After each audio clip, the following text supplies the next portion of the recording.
knew I didn't. I was never going to have the technique to join a symphony orchestra. I had known that from my previous life as a high school performing arts student.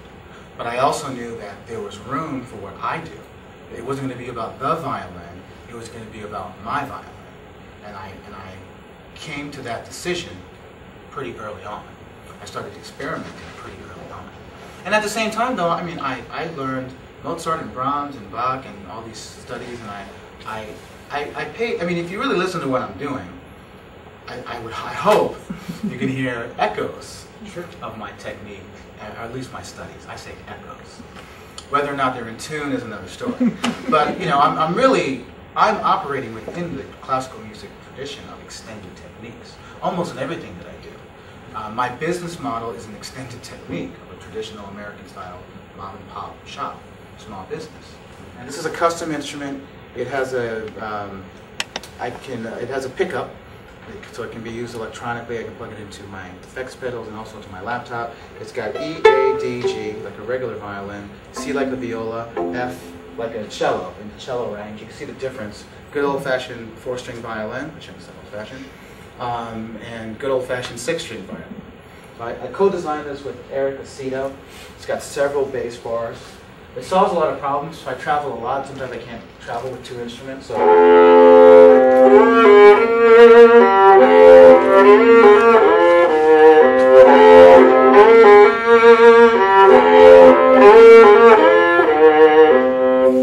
I think in so many ways I'm a traditionalist and a formalist, and I wanted to take the violin and move it forward. So the first thing I decided is that I needed a 6-string instrument. I needed a violin that had 2 additional strings, lower strings, that would give me a fuller, richer sound. The instrument is amplified and it's also wireless, allowing me to move within the environment. Wynne Bennett has prepared and amplified the piano.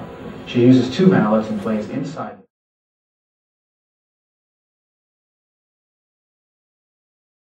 It's so strange. I'm just always looking at anything outside of the realm of classical music in all of its forms and just adopting it for what I'm doing. I suppose I'm still doing classical music, but well, first of all, when I was here, I got out of the School of Music. See, that's very important. I would go up to professors in the law school, in the business school, in the medical school, in the divinity school, and I would just ask, not even to officially audit, just to sit in on their class. You stroke anybody's ego, and you very rarely are you going to be. So you should take a dance class.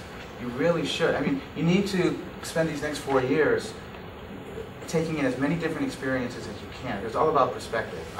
We don't have time for this, but I would ask everybody in the room to stand up and just sit in another place.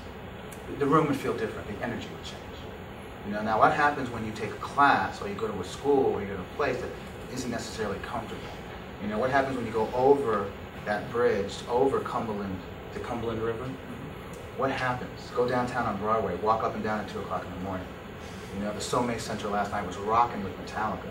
You know, I mean, I think that the great thing about Vanderbilt is that it is a cocoon for education and experience. The worst thing about Vanderbilt is that it is a cocoon for education and experience. It is your job to get off of this campus and go out into the real world, because it's coming. Like a storm, it's coming. 1 foot in the door, 1 foot out the door. Now what's out the door? You know, have you gone to the divinity school? Have you really that's a good place to start. Come to Blair, hang out, take a class, you know? Now get out into the world, and that's what I started doing. So when I was here, I went to the business school. I audited many tort classes. And I would ask questions. Oh man, what are you thinking about, young man? I would say, well, what if, whoa, we don't say what if in the tort law. Oh, yeah. Those who know.